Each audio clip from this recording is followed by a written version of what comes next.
perspectivas da água em São Carlos, como eu vejo o problema e como é mais uma discussão de problemas que nós temos e possibilidades para o futuro.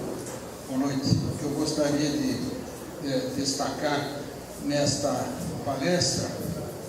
Em primeiro lugar, nós sabemos que o nosso planeta é o planeta das águas, né? Planeta que tem 97,5% de águas, 35 partes por mil de sal, 2,5% de águas doces, distribuídas na superfície, nas águas subterrâneas, e água sob forma líquida, que é o que nos interessa, sob forma gasosa, que é o vapor d'água, e sob forma sólida, que é o gelo. É o único planeta do sistema solar que tem água nessas três formas, que é bastante importante. Os oceanos têm um papel muito importante no ciclo hidrológico, porque os oceanos são o grande destilador de água, né? E é importante que se considere esse aspecto dos oceanos como o grande regulador do ciclo hidrológico. Essa é a capa do livro. Aqui está o endereço eletrônico, que depois, se quiserem, podem baixar, se não tiver oportunidade de ficar com o CD. Bom, e aqui está o meu capítulo do livro Águas Urbanas no Brasil. O livro está editado em espanhol e inglês. Muito bem. Bom, as três palavras que eu tenho ouvido permanentemente nos circuitos internacionais onde eu participo de reuniões são a segurança hídrica, acessibilidade e vulnerabilidade. Esses são três permanentes preocupações que os fóruns internacionais têm demonstrado. Primeiro, a acessibilidade, devido à necessidade de que todos têm direito à água e têm que ter acesso à água de qualidade. O segundo, a vulnerabilidade, porque as populações humanas estão sujeitas à degradação de qualidade de água, e água é um veículo extremamente importante do ponto de vista de saúde pública. Então, acessibilidade e segurança hídrica é o terceiro termo que se usa mais também. De acordo com a definição da Unesco, segurança hídrica é a capacidade de uma população garantir o acesso a quantidades adequadas de água de qualidade aceitável para sustentar a saúde humana e dos ecossistemas nas bacias hidrográficas e assegurar proteção eficiente de vida e propriedade contra desastres relacionados com a água, enchentes, deslizamentos e secas. Essa é a definição de Unesco de segurança hídrica. E essa definição traz algumas mensagens importantes. Primeiro, quantidades adequadas de água, mas com qualidade aceitável. Ou seja, não basta que exista a quantidade aceitável de água, mas ela seja de qualidade aceitável para sustentar a saúde humana, mas não só para sustentar a saúde humana, e dos ecossistemas nas bacias hidrográficas, e assegurar proteção eficiente de vida e propriedade contra desastres relacionados com a água, enchentes, deslizamentos e secas. E aqui tem outra mensagem: a crise hídrica não é só a seca, a crise hídrica é enchente. Eu acabei de chegar ontem de Santa Maria, no Rio Grande do Sul. Está chovendo há 4 dias, continuamente, desastres contínuos. Então, a crise hídrica não é só seca. E isso pode ser ilustrado nesta figura aqui. No Nordeste do Brasil, no ano passado, nós tivemos a pior seca em 50 anos. E, ao mesmo tempo, nas cataratas do Iguaçu, nós tivemos a maior enchente de muitos anos. O normal é 1,5 milhão de litros por segundo, e nós tivemos uma enchente de 46 milhões de litros por segundo na mesma época. Então, a crise hídrica, ela se reporta a problemas de seca e de enchentes. E isso está dentro desse conceito de segurança hídrica. Não é só seca, é enchente, é deslizamentos, é problemas causados excesso de água pelo ciclo hidrológico. O que tem preocupado muito os pesquisadores do mundo todo nessa área é o desequilíbrio, secas prolongadas e chuvas prolongadas, extremos hidrológicos que são difíceis de compreender muitas vezes e são difíceis de gerenciar. Muito bem. Nós gastamos, por ano, a humanidade gasta cerca de 4.000 quilômetros cúbicos por ano. E vejam como mudam as estimativas. Nós temos aqui, por exemplo, até 1980, aproximadamente, nós tínhamos uma estimativa de gastar até quase 10.000 quilômetros cúbicos por ano. Mas à medida que os dados foram melhorando, as informações foram melhorando, e nós tivemos melhores estatísticas, foi melhorando também essa visão do consumo de água. Com as diferentes medidas propostas e as projeções, nós podemos chegar até um pouco mais de 4.000 quilômetros cúbicos por ano, até aproximadamente 2050, 2030. Mas isso mostra que as medidas de redução da demanda que têm sido tomadas em muitos países podem realmente ser efetivas com relação a este aumento, a este uso múltiplo da água. É claro que todos nós sabemos que, à medida que a sociedade vai se tornando cada vez mais complexa, né, isso aqui é a relação entre o acesso à água e o produto nacional bruto per capita, mostrando que há uma relação muito forte, né, muito bem clara entre o acesso à água e o produto nacional bruto. Um outro fenômeno que é extremamente importante para a questão da água é justamente a relação entre a população rural e a população urbana. Vejam que no caso do Brasil, a população urbana aumentou a partir da década de 1960, hoje ela atinge quase que 75% a 80% da população. E esse é um grande problema que nós vamos ter que vamos lidar agora e no futuro.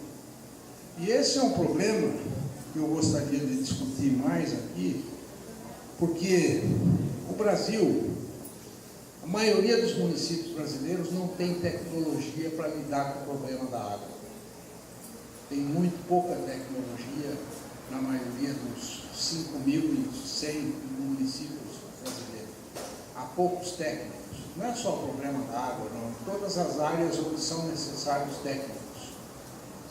E o caso de São Carlos é peculiar, porque São Carlos tem conhecimento, tem técnicos, tem academias e tem gente muito competente.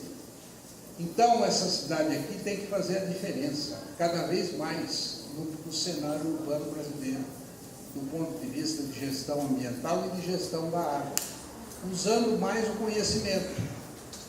Eu tenho dito isso tem chocado as pessoas. Eu tenho dito o seguinte: os governos, nem os governos federais, os estaduais ou os municipais, usam a ciência que eles financiam, com pesquisa e bolsa. Financia a pesquisa e não usa, financia a bolsa e não usa. Nós temos que usar mais o conhecimento. Então eu queria chamar a atenção para isso. São Carlos é uma cidade que tem um privilégio.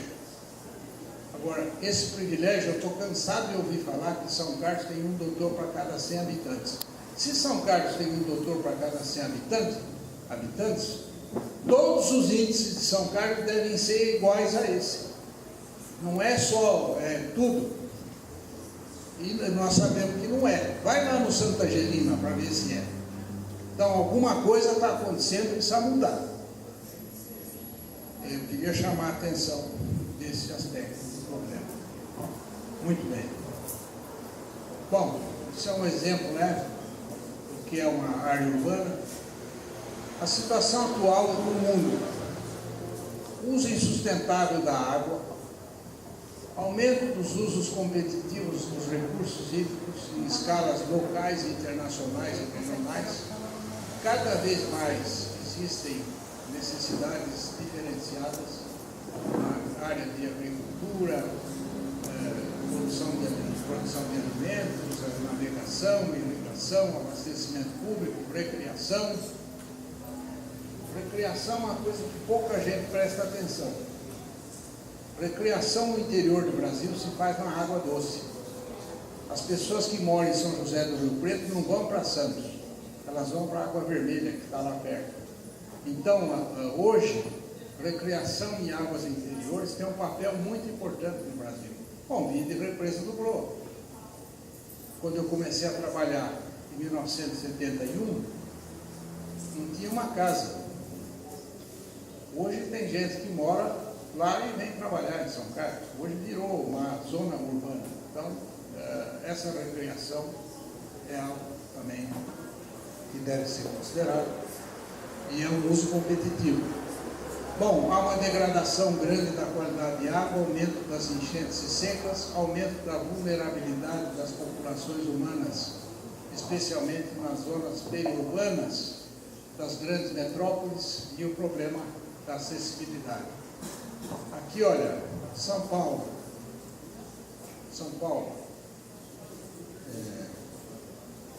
Nairobi, Luanda, Calcutá, Cidade do México, são todas iguais. A periferia não tem água, tem pouca água, tem pouco acesso à água.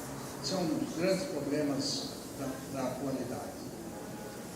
Um outro problema com o qual eu tenho trabalhado, que eu queria discorrer um pouco, é o seguinte trabalho, no século XIX, e veja como que essa qualidade da água mudou ao longo do tempo, desde metade do século XIX até agora, e qual foi o acúmulo de problemas sobre qualidade de água. Esse é um outro problema gravíssimo que tem ocorrido. Então, comecei a ver orgânica, principalmente por falta de tratamento de esgotos. É muito doloroso ver que o Brasil está nessa situação. Isso é metade do século XIX. No Brasil, 35%, nós só tratamos 35% dos esgotos. Isso é coisa do século XIX. A primeira cidade que clorou água foi Cleveland, nos Estados Unidos, 1908. Imediatamente baixaram os índices de mortalidade infantil e de mortalidade em geral da população. Bom, vemos que ao longo desses anos todos, desses 150 anos aproximadamente, houve um aumento da poluição por metais. Quando ocorreram as primeiras explosões atômicas, aí os resíduos radioativos começaram a impactar a qualidade da água. Depois a descarga de nitrogênio em fósforo, a população começou a se urbanizar nesta época e começou a descarregar nitrogênio em fósforo, poluição por nitratos. Aí vieram os lixões e a poluição por lixões, né, disposição de resíduos sólidos na superfície. Depois a poluição do ar, depois as questões relacionadas com a poluição das águas subterrâneas, depois os patógenos resistentes, depois os contaminantes químicos. E hoje é o grande problema que nós temos com qualidade de água mundial, os chamados POPs, que são os Persistent Organic Pollutants, poluentes orgânicos persistentes. E sobre todo esse problema nós temos ainda as mudanças climáticas e as variações do clima. Bom, houve, portanto, um aumento de toxicidade a partir desta segunda metade do século XIX. As águas foram se tornando mais tóxicas. E também um aumento da complexidade analítica. Hoje, para você fazer uma análise de todos esses componentes da água, você precisa ter um laboratório muito sofisticado, com técnicos especializados e máquinas muito bem desenvolvidas, etc. Bom, e tem esse problema dos poluentes orgânicos, que são aqueles todos poluentes resultantes do uso dos cosméticos, do uso das pílulas pelas mulheres, os hormônios, os antibióticos, Hoje já se sabe, por exemplo, que bactérias resistentes a antibióticos estão crescendo nas estações de tratamento. Portanto, é um problema que eu gostaria de chamar a atenção.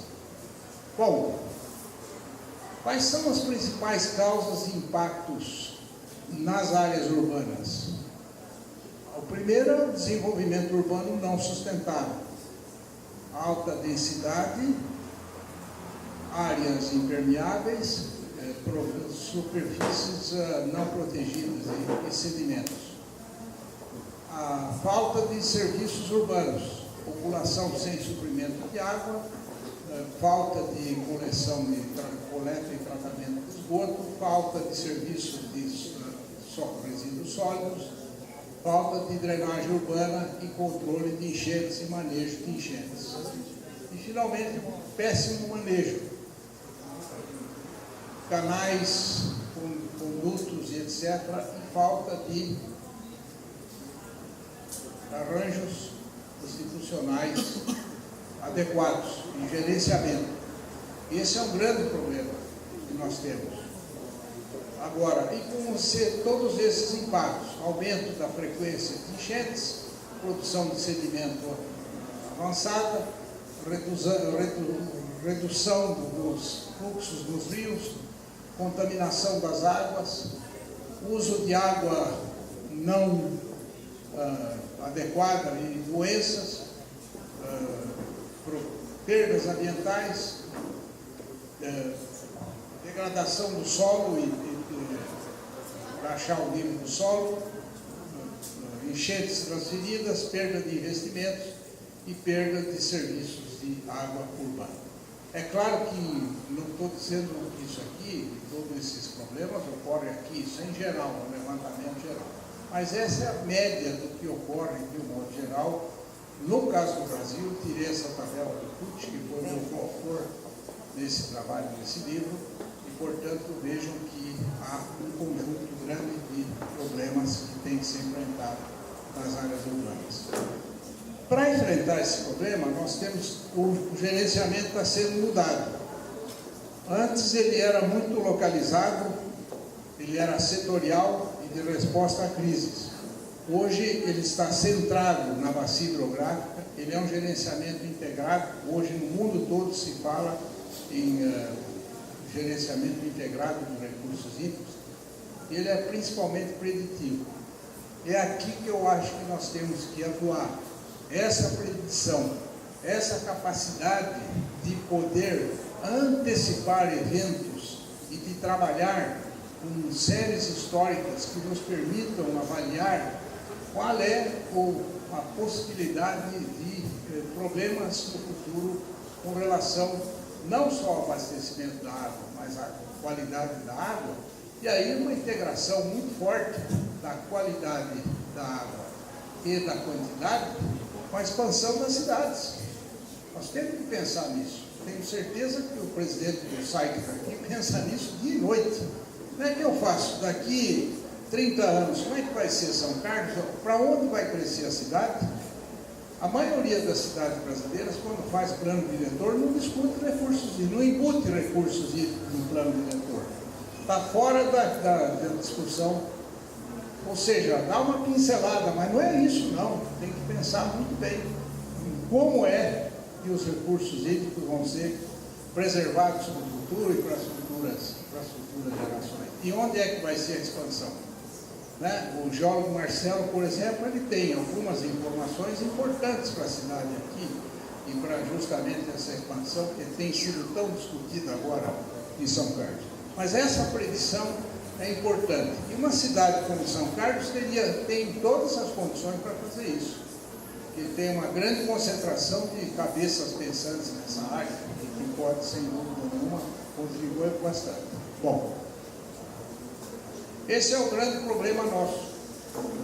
Quando eu mostro essa figura, eu mostrei ela na Califórnia faz um mês,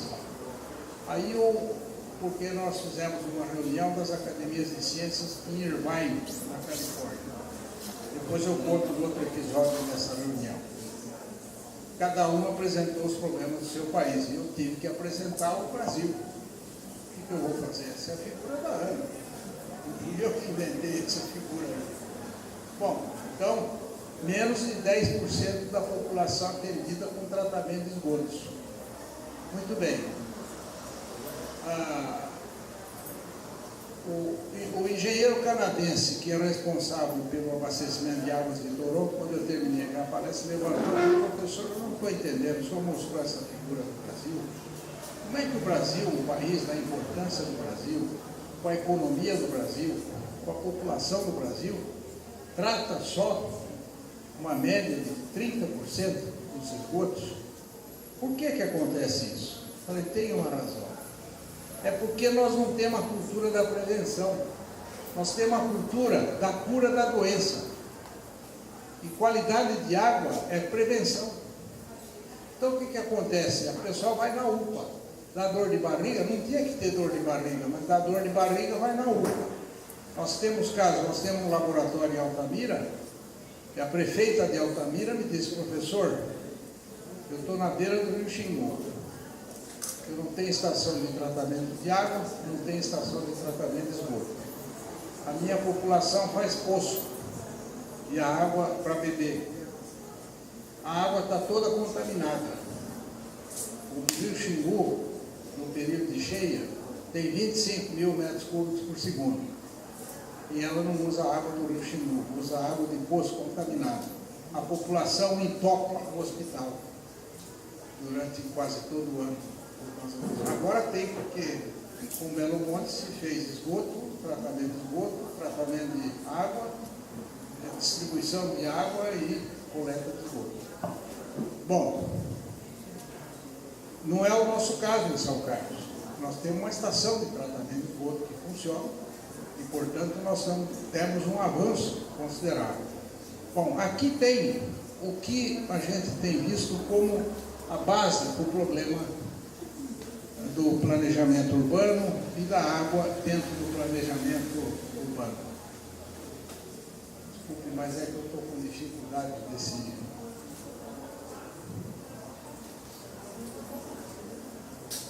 Vejam, planejamento urbano, uso do solo.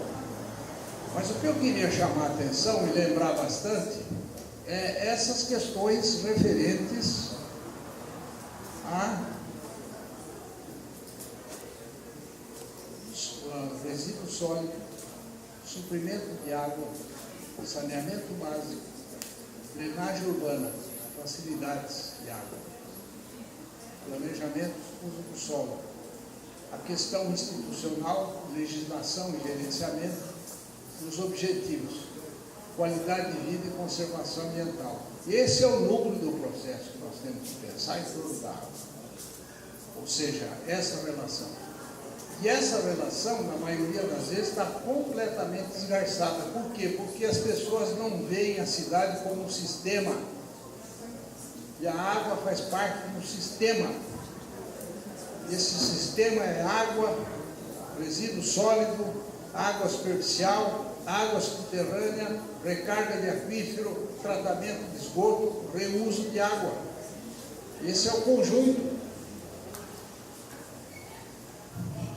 Quais são as... Desculpa que está em inglês, mas eu não tive tempo de passar para o português, eu tirei do nosso capítulo. As principais fontes de contaminação. Você tem as fontes de água, superficial e subterrânea. Você tem a área urbana. A área urbana produz esgotos, produz sólidos, você tem também poluição resultante de águas de enchentes. Bom, então a área urbana recebe água de boa qualidade dos seus mananciais, de chuva, e daí essa água de boa qualidade se transforma no problema dos esgotos e da produção de esgoto.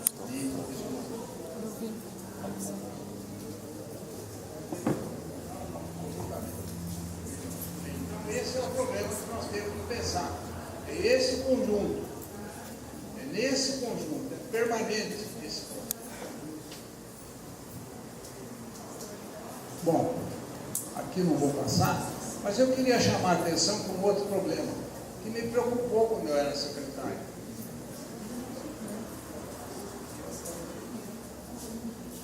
Me preocupou, que é a questão dos resíduos sólidos. Vejam que os recursos hídricos municipais, eles estão todos relacionados com a população e a sociedade, com a educação, com a qualidade de vida, cidadania, emprego e renda, com os resíduos sólidos. Eu quero lembrar sempre o seguinte: nós temos um lixão abandonado aqui, fechado. Ainda não fechou, está abandonado. Bom, outro dia eu participei de uma banca na hidráulica de uma moça que fez doutorado com chorume desse lixão. Vocês não podem imaginar o que está saindo desse chorume. Está saindo para onde? Para o córrego de São José, que é afluente do região, lá em cima. Sai, tem remédios, ela fez um screening completo de tudo que sai do lixão, que já está fechado há 20 anos. Então vejam que os resíduos sólidos têm um papel importantíssimo. Nós precisamos ter um plano de gestão de resíduos sólidos. Não temos, nós temos duas leis que foram feitas no tempo do Newton, 2006 e 2008. Depois não tem nenhuma lei. Tinha que unificar as duas leis e fazer um plano de gerenciamento de resíduos sólidos para São Carlos. Não tem que fazer. Porque qualquer disposição de resíduos sólidos em qualquer lugar vai afetar as águas superficiais e as águas subterrâneas. Fora os clandestinos, então, aí afeta tudo. Mas, então, esse é o problema que deve ser considerado em todo esse conjunto. Próximo. Bom, quais são os impactos desses resíduos sólidos? Né? Esses impactos na paisagem, na biodiversidade, nos sistemas hídricos superficiais e nos sistemas hídricos subterrâneos. Contamina e também tem impactos na saúde humana. Nós não sabemos ainda como é que se encontra esse processo, impactos na saúde humana, mas deve ocorrer. Então esse é um aspecto que dentro do contexto todo deve ser lembrado como fundamental.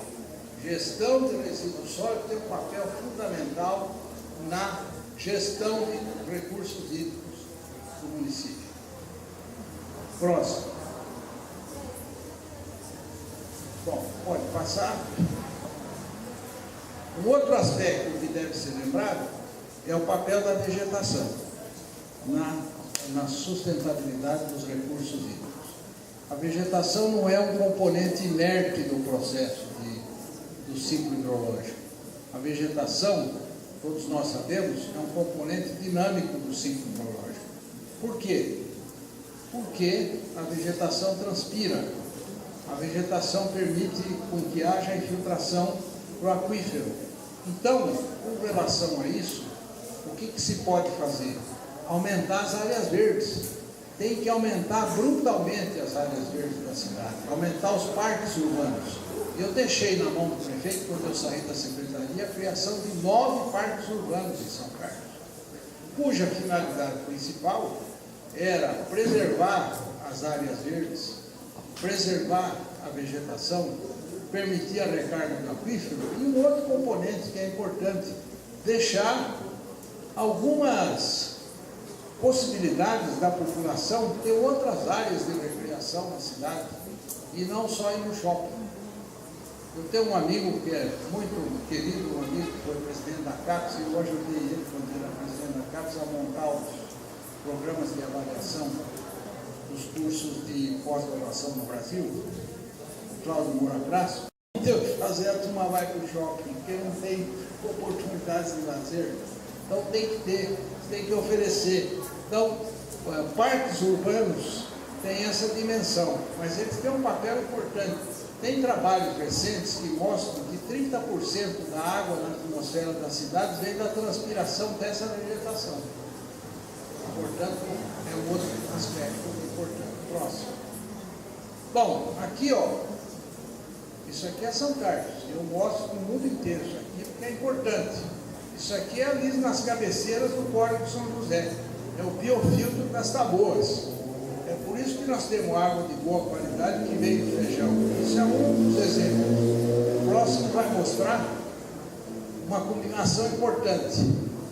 Estão vendo aqui, ó, isso aqui são as encostas basálticas florestadas. Isso é obra do professor Saber, do professor Paulo Nogueira Neto e minha. Em 1982, nós fomos do governador Montoro e dissemos, governador, nós precisamos montar uma área de proteção ambiental no centro de São Paulo para proteger as encostas basálticas e não deixar cultivar. Lá tem água de boa qualidade, tem biodiversidade e tem florestas. O governador aceitou na hora, fizemos o projeto, ele aprovou a primeira APA do Estado de São Paulo, a APA de Gurubataí, e está aqui, ó. Então a combinação dessas florestas de encostas, mais essa vegetação que tem taboa, e se você suspender essa taboa, você tem um biofiltro de algas e bactérias, etc., produz água de excelente qualidade. Nós temos que preservar essas áreas alagadas nos mananciais. Próximo. Aqui um outro exemplo, próximo. Isso é um exemplo da minha lavra. Quando foi feita uma transposição da represa Billings para a represa Guarapiranga, no ano 2000, 5 metros cúbicos por segundo, a proposta era fazer uma adutora. Aí me pediram para montar um painel internacional para fazer uma auditoria nesse projeto. Fizemos a auditoria e, ao sobrevoar de helicóptero na região, nós verificamos que entre a represa Billings, que está aqui, e a Guarapiranga, que está aqui, tinha essa área alagada. Aí nós dissemos, não faz adutora, deixa a água escoar pela área alagada e passa na Guarapiranga, você já tem o primeiro filtro. E foi o que aconteceu. Aqui no Parelheiros, em São Paulo, essa área está lá até hoje, está preservada, está transformada, muito importante para manter a qualidade da água. Aqui também, quanto mais nós pudermos manter essas áreas alagadas, é importante. Próximo. Bom, 4 pontos fundamentais: disponibilidade da água, vulnerabilidade humana a desastres e necessidades urbanas, para atenção especial à produção de alimentos e sustentabilidade. No próximo, pode passar, depois a gente volta. A bacia hidrográfica é a unidade fundamental e nós temos que trabalhar, inclusive a nível municipal, com as microbacias municipais. Quem faz isso aqui é o professor Medionco, da Hidráulica. Ele tem um projeto para as diferentes microbacias municipais. Então, é preciso trabalhar as microbacias, envolver a população que vive nessas regiões para ela entender melhor a sua relação. O que a urbanização fez também no Brasil e no mundo todo foi um período permanente e gradual afastamento da população do sistema natural.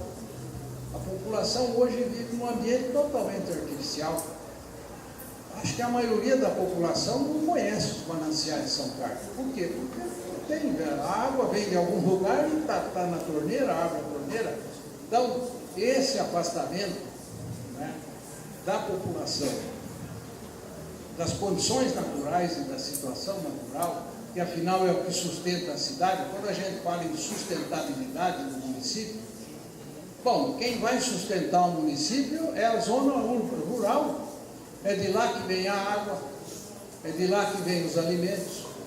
É importante conhecer essa interface entre a zona rural e a zona urbana e manter esse fluxo.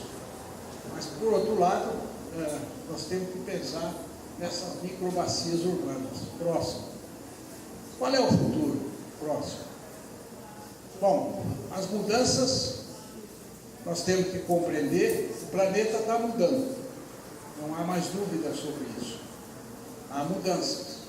Essas mudanças estão constatadas, por exemplo, nos tubos de gelo que se tira lá no Antártico, onde se encontra, onde você pode detectar 800 mil anos de acúmulo de CO2. você vê que o acúmulo maior se encontra agora nesses últimos 100 anos. Portanto, está claro a mudança. A temperatura do planeta está mudando. Nós podemos chegar a 3 graus centígrados até 2100. Vocês já pensaram na mudança de 3 graus centígrados até 2100 em escala planetária? Os recifes de coral estão desaparecendo. Por quê? Porque o pH da água do mar está mudando. Tem mais CO2 na atmosfera, entra CO2, baixa o pH, já baixou 0,2, de 8 para 7,8, mas isso em escala oceânica, o oceano inteiro está mudando. Há dados. Compreender essas mudanças e interpretar é um papel extremamente importante.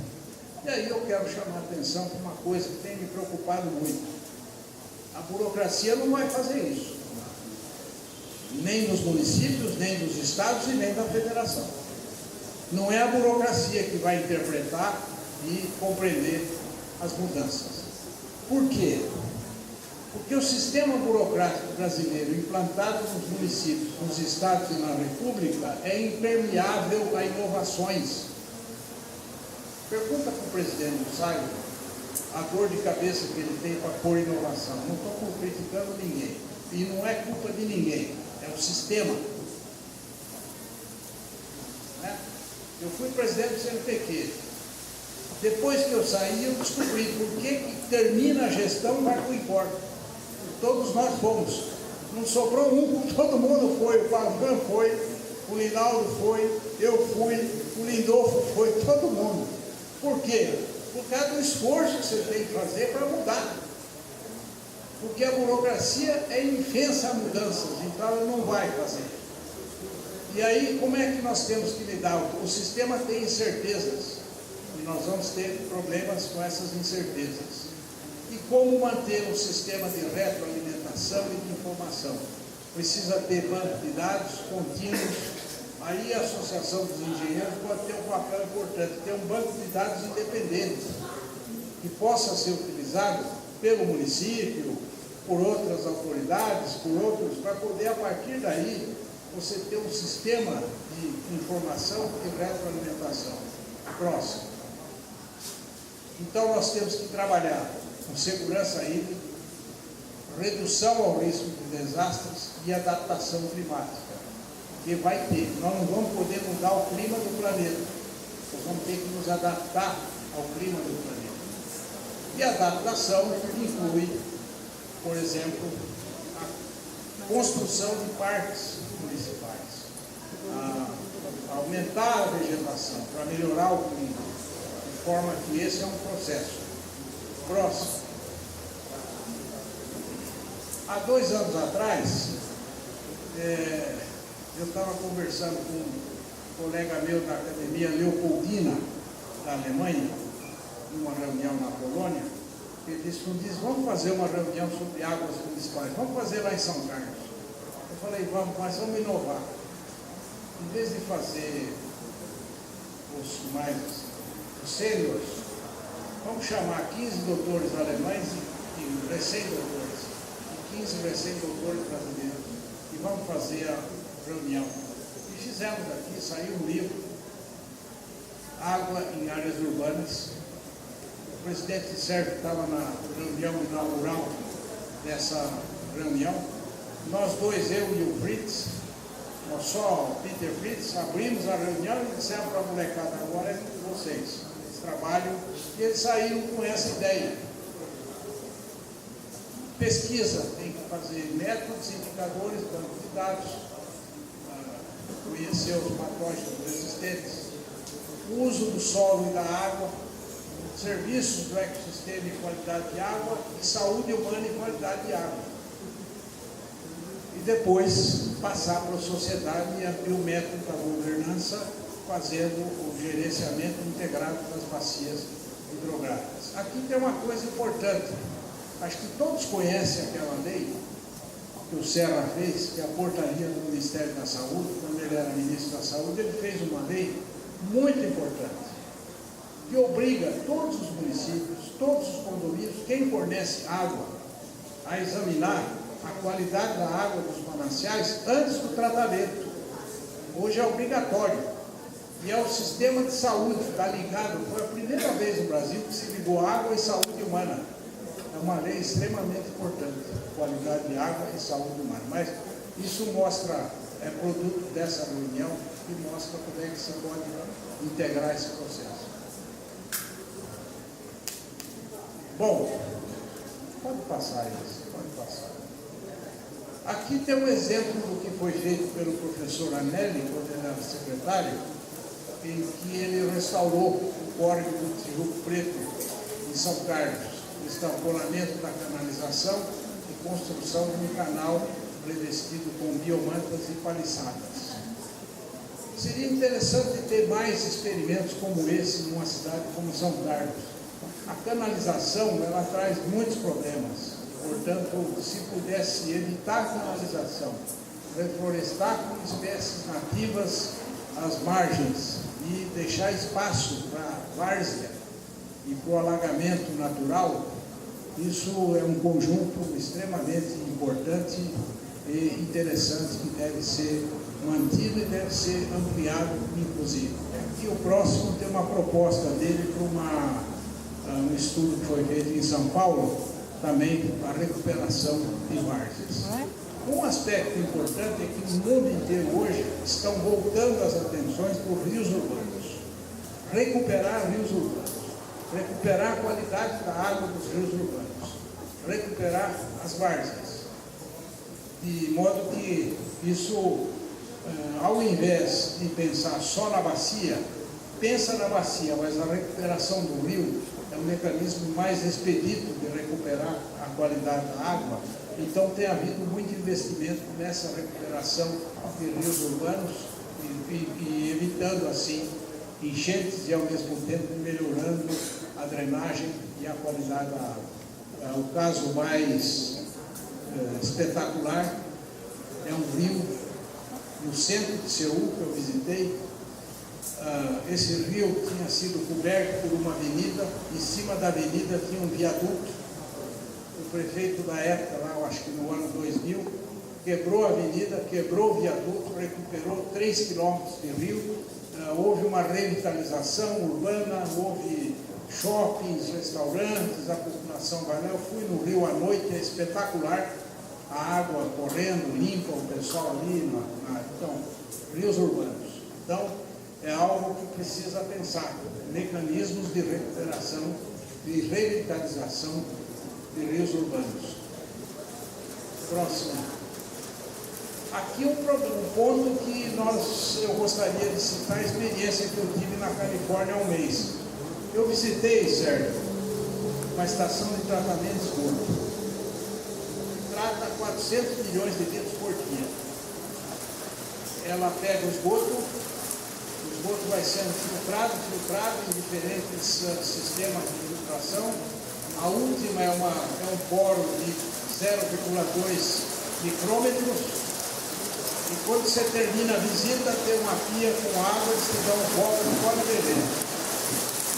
E como faz um mês, eu bebi água, já faz um mês que não aconteceu nada. Mas o que é mais interessante é o seguinte: 400 milhões de litros por dia, eles bombeiam o aquífero, porque a água na Califórnia é retirada do aquífero, e lá tem o mar, que ameaça entrar no aquífero. Então, para manter a pressão hidrostática, eles bombeiam de volta para o aquífero e manter uma planta de dessalinização. A mensagem é a seguinte: eu gostaria muito de ouvir dessa audiência aqui, reuso de água. Nós temos que trabalhar com reuso de água. É muito importante para manter a qualidade da água. Aqui também. Quanto mais nós pudermos manter, nós temos que trabalhar com a possibilidade de reuso, mas para isso precisa tratar esgoto. Aqui nós tratamos esgoto. Portanto, reuso de água é outra tecnologia que nós temos que, como está aqui, ó, você tem o sistema de coleta de esgoto, você tem o sistema convencional de tratamento de esgoto, equalização, depois faz um sistema avançado. Se necessário, faz o balanço químico, você certifica essa água e reusa. O Brasil ainda não tem padrões para água de reuso. Esse é outro problema nosso. Próximo. Bom, nós temos que ter, como eu disse, uma visão sistêmica da água, usar bacias hidrográficas como unidades de gestão, no caso das grandes bacias, agências. Temos que planejar o futuro com cenários, capacidade preditiva e redução da demanda da água. Próximo. Temos que ter água suficiente e acessibilidade global, redução do risco e vulnerabilidade, melhorar a qualidade de vida, abordagem integrada, governança integrada, interdisciplinaridade e a bacia hidrográfica, a comunidade. Próximo. Então, quais são as perspectivas que eu vejo para São Carlos? Redução da demanda doméstica e industrial, acho que isso é fundamental. Redução da demanda doméstica e industrial. Um outro aspecto, coleta d'água de chuva. Aí, ó, que está caindo aqui, que está indo embora. Temos que ter uma legislação para implantar a coleta de água de chuva na cidade.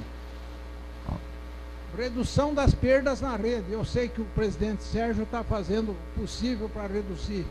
Não sei se ainda é 30%, mas a média brasileira é 30%. A tragédia brasileira é Belém do Pará, engenheiro Lima, 60%. Quando o senhor for para lá, o senhor vai ter que interferir nisso, 60% em Belém do Pará. O dado mais importante é o Japão, 6% de perda. Singapura é o recorde mundial, 5% de perda. Recuperar rios urbanos, implantar bosques urbanos e parques urbanos, proteção dos mananciais e prioridade para a proteção das águas subterrâneas e superficiais no plano diretor. É importante instituir esse processo na discussão, na revisão do plano e para o futuro. Próximo. Bom, eu só queria dizer o seguinte, que o professor Celso Furtado, ele tinha uma mensagem muito clara sobre o Brasil. Ele dizia, olha, o Brasil é um país que está se modernizando, mas não é um país desenvolvido. Existe uma confusão entre modernização e desenvolvimento. É preciso pensar muito nisso. E a mensagem que eu dou aqui, o número que eu dou é espantoso. Vocês sabem quantos milhões de celulares o Brasil tem? Tem 260 milhões de celulares. O Brasil tem 260 milhões de banheiros? Essa é a diferença entre modernização e desenvolvimento. Celular é modernização, banheiro é desenvolvimento. Trem-bala é modernização, tratar esgoto é desenvolvimento. Então, o que nós temos que fazer, meus amigos, é pensar mais, é produzir mais ideias. E uma cidade como São Carlos pode estar muito à frente de outras cidades. Se mobilizar a inteligência da cidade e fazê-la integrar mais com a administração, com a inserção de novas ideias na administração e, como eu disse, ultrapassar as barreiras burocráticas. Para isso eu pensei muito que devia haver, e talvez a Associação dos Engenheiros possa fazer isso, monta um Instituto de Planejamento Urbano, mas não dentro do sistema público, fora, para fazer uma contribuição fora da burocracia, para pensar esta cidade e outras cidades. Eu queria deixar essa mensagem aqui, agradecer a atenção de vocês. Eu sei que a minha palestra foi mais para desafios, para ter uma discussão mais avançada, mas eu agradeço muito a sua atenção e mais uma vez agradeço a oportunidade para a Associação dos Engenheiros. Muito obrigado.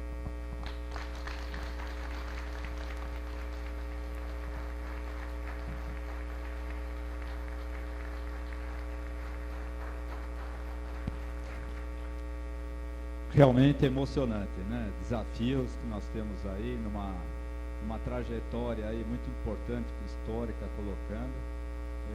a gravidade da necessidade que a gente tem no trato com a água, né? Eu gostaria de abrir aqui para algumas perguntas, se o senhor quiser sentar ali. Quem tem alguma pergunta?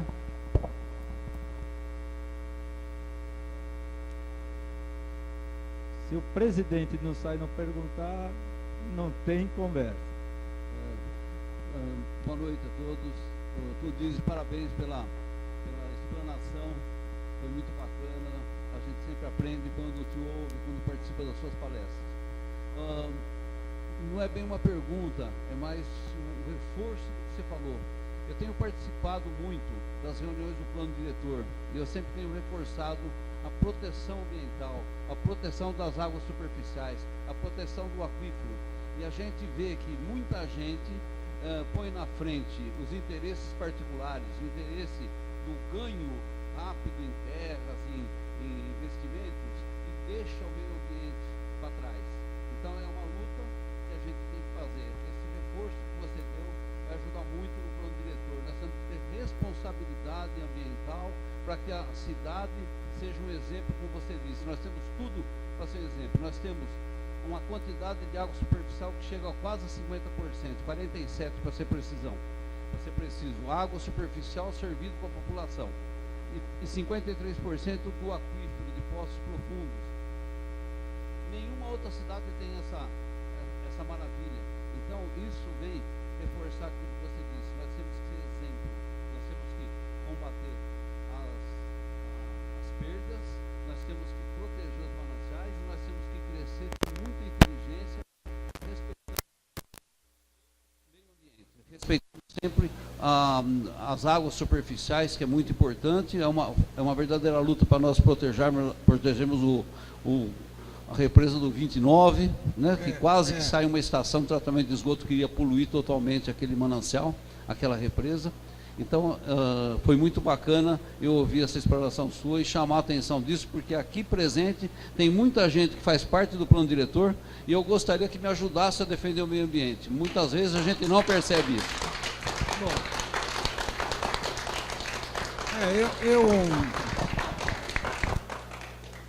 eu agradeço a sua intervenção e eu quero só dar um exemplo, que é o caso da Represa do Lobo.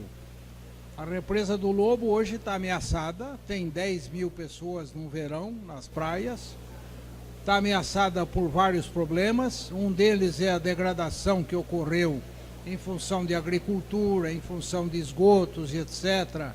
E eu estou propondo para a Represa do Lobo, está na mão do governador já, a instituição do Parque Estadual do Itaqueri Lobo, com a ideia justamente de proteger aquelas áreas alagadas, as áreas de matas, galeria e a própria represa. Então, mais e mais nós temos que proteger essas áreas, e especialmente nos municípios, por exemplo, fundo de vale, recuperar fundo de vale, proteger essas áreas, essas áreas alagadas, os brejos, que parece que não servem para nada, mas são muito importantes, porque eles fixam fósforo, liberam nitrogênio e, portanto, e tem uma outra coisa, quanto melhor for a proteção dessas áreas, menos gasto no tratamento da água. A água que sai de mananciais que tem vegetação adequada, o tratamento é muito menor, eu tenho esses dados. Custa R$5 para tratar 1.000 metros cúbicos de uma água que sai com boa qualidade do manancial, e custa R$100, R$200 para tratar uma água degradada que sai do manancial degradado. Então, é também uma tarefa importante essa de proteção. Mas tem que incluir no plano diretor. A água tem que ser o fio condutor, na minha opinião, é o fio condutor. Sem água, você não tem desenvolvimento, você não tem saúde, e você não tem as condições básicas para desenvolver. E uma outra questão, né? Que é o seguinte, quando a espécie humana não existia no planeta Terra, a água era utilizada pelos sistemas ecológicos para ser movimentada os ciclos naturais. A presença da espécie humana começou a se apropriar de cada vez com mais água.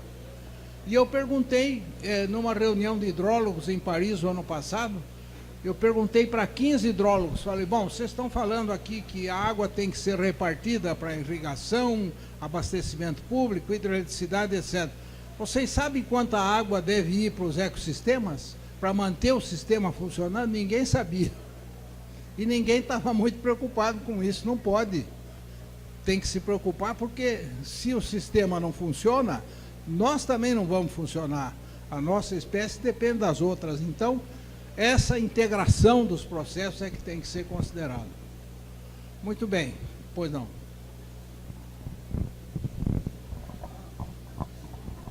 Boa noite, professor. Boa noite. Boa noite. Foi um prazer assistir a sua palestra. Adorei.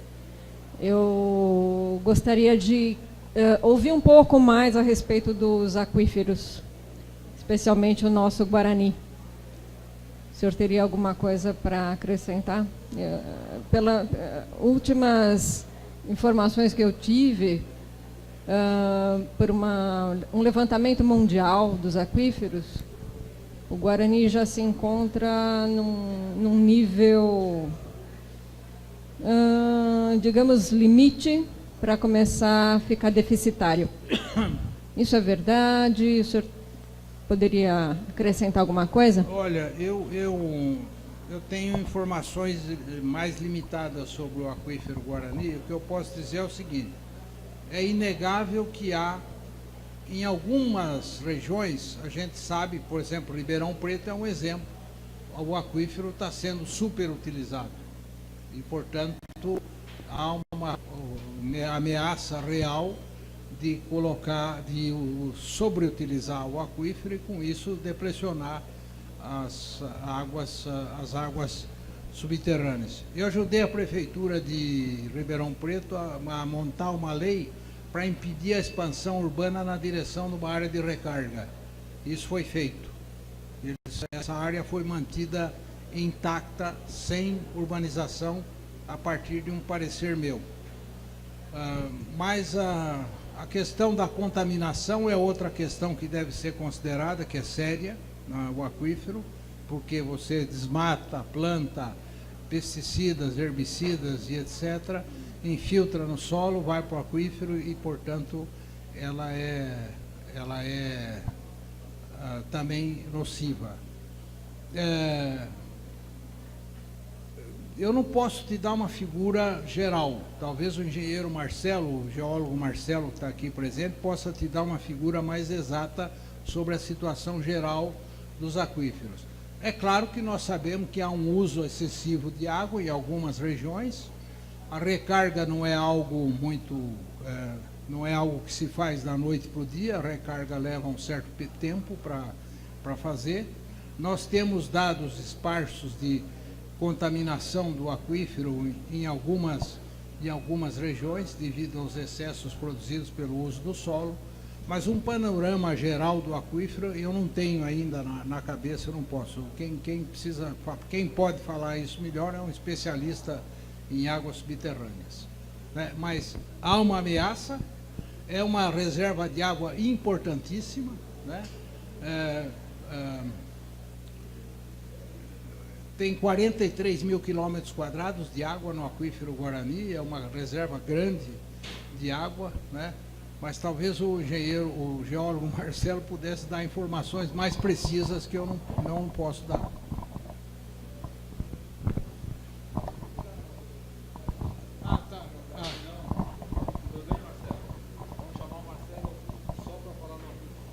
Ótimo. Pois não, Carlito. Boa noite, professor Dondiz. Parabéns, como Obrigado. sempre, pela sua brilhante apresentação, que sempre nos enriquece no nosso conhecimento. Mas nós estamos, o tema principal é a situação da água e as perspectivas da nossa região. São Carlos é uma cidade privilegiada, né? Está numa série de nascentes e tal. Mas isso é uma fonte limitada. Ela vai chegar uma hora que ela vai se exaurir. Nós não podemos confiar muito, acho, no aquífero Guarani, porque outras cidades não têm essa condição boa que tem São Carlos, vai acabar acabando com o aquífero Guarani. E nós temos uma estação de tratamento de esgoto aqui que foi feita na década de 70, né? 60, né? E Não, a nossa é um pouco mais moderna. não, de tratamento de água. De água, sim. De água. Sim. Foi a visão de um interventor, né, que era uma pessoa que podia se dar o luxo de fazer alguma coisa a longo prazo, Viana, porque ele não era político, não estava olhando a próxima eleição. Mas me parece que o Feijão tem 200 metros cúbicos por segundo de capacidade, estamos utilizando, e a capacidade dele é 500. Ou seja, nós estamos praticamente com metade da capacidade do Feijão. Se continuarmos nesse nível de crescimento, daqui a 20 anos ou 30 anos no máximo, nós estaremos esgotando a capacidade do Feijão. E aí, como é que ficaria, qual a perspectiva da nossa cidade, da nossa região, a hora que nós esgotarmos a capacidade do Feijão? Não, por isso é que eu acho que nós temos que introduzir medidas já. Veja, a primeira é a redução da demanda.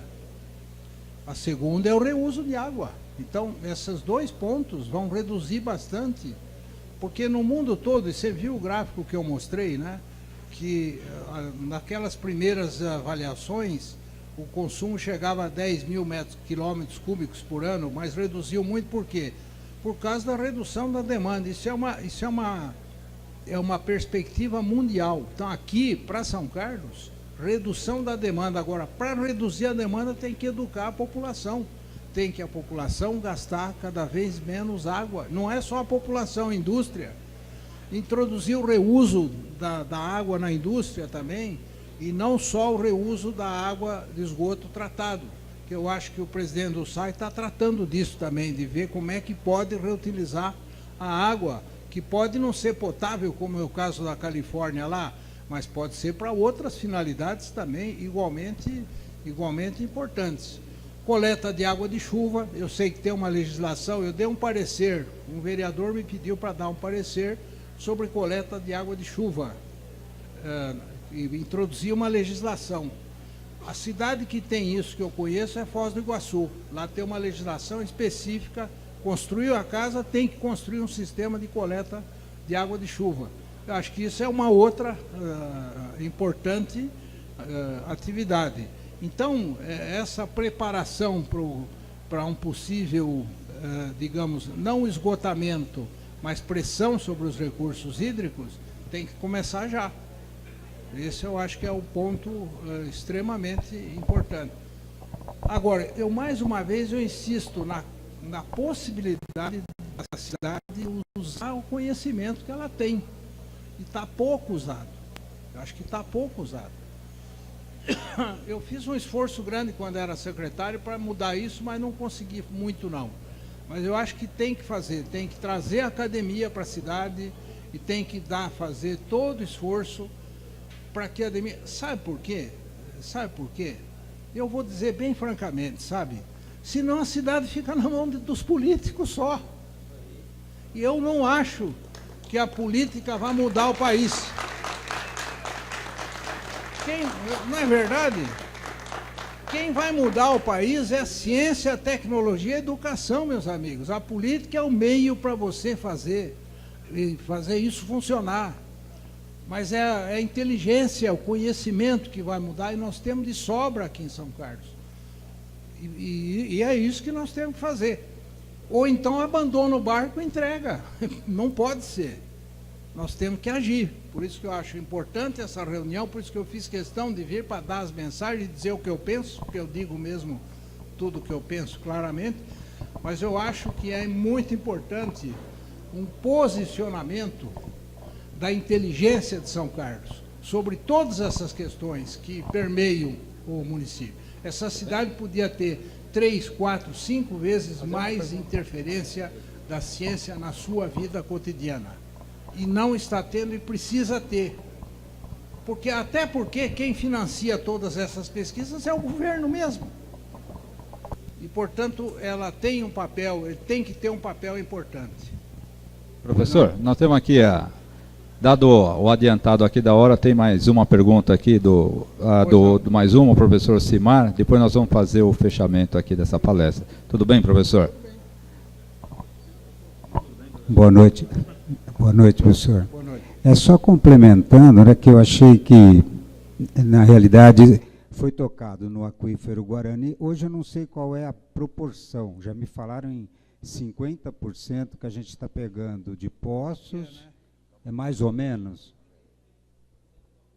53% do aquífero. Então, dentro de tudo que o senhor, com todo o conhecimento que a gente tem de aproveitamento de água pluvial, mas o mais fácil é furar um novo poço. Eu acho que aí vem essa discussão da política. Na realidade, você vai para a solução mais fácil e não para essa postura que o senhor está colocando para o futuro. Eu acho que seria um caminho aí. Como o senhor vê? O senhor vê dessa maneira também? Eu também vejo dessa maneira. Eu acho que você tem que ter o seguinte, um conjunto de conhecimento e banco de dados para você fazer a gestão. Sem banco de dados você não faz gestão. Essa é a primeira coisa. A segunda coisa é você ter, fora da burocracia, um sistema pensante, permanente, que vai adaptar a cidade aos diferentes temas. Quando eu vim morar em São Carlos, a cidade tinha 80 mil habitantes. Terminava no Monjolinho. Hoje tem outra cidade para cima do Monjolinho. Então, você tem que manter um processo permanente de avaliação e planejamento que vai adaptando a cidade a essas novas mudanças. Aumento de indústria, aumento... E vai crescer para onde? Qual é o principal eixo de crescimento?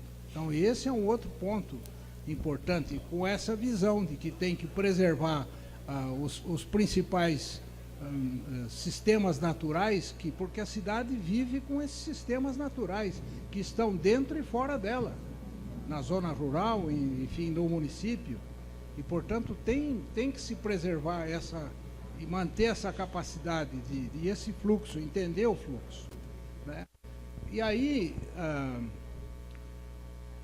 tem que ter uma legislação forte, mas essa legislação tem que ser baseada em dados concretos. Ela tem que ter bases de informação para poder fazer a legislação. Não pode sair do ar, tem que ser alguma coisa concreta. E aí também o conhecimento que se tem sobre a cidade pode contribuir bastante para montar uma legislação que seja eficiente, moderna e que vá de encontro às necessidades da população. Eu vou...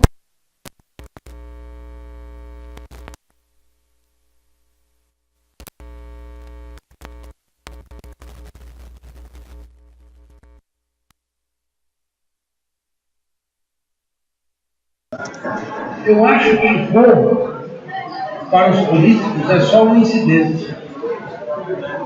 Não é o principal objetivo. Essa é a tragédia brasileira. Infelizmente, eu acho que é isso. É um incidente que só ocorre. Não é o principal objetivo. Às vezes um incidente é até desagradável, mas é um incidente. Bom, queria agradecer muito as suas atenções, questionamentos. Muito obrigado pela oportunidade. Continuarei colaborando sempre que for possível. Muito obrigado. Bem, uma salva de palmas.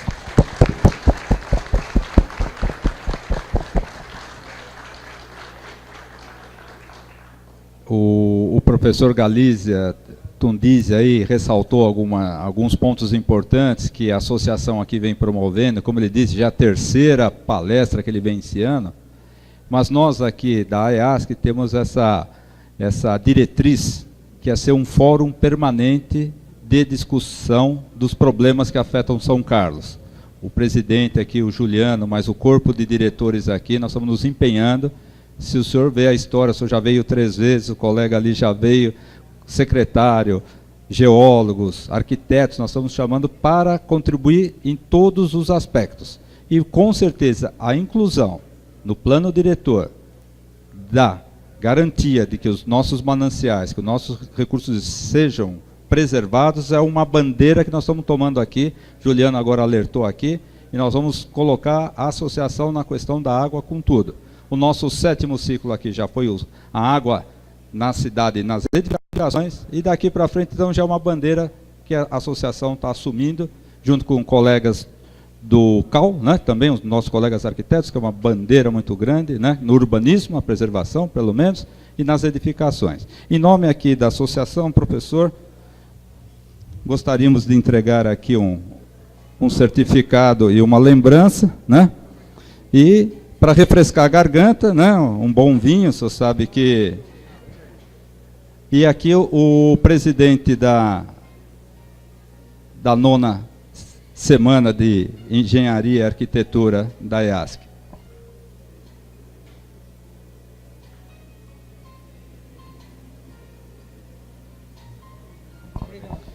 Senhoras e senhores, a palestra se encerra aqui e agora, no momento, vai haver o sorteio, é isso? E nós temos aqui os 50 cópias que o professor Galizia está deixando aqui, né? E mais o livro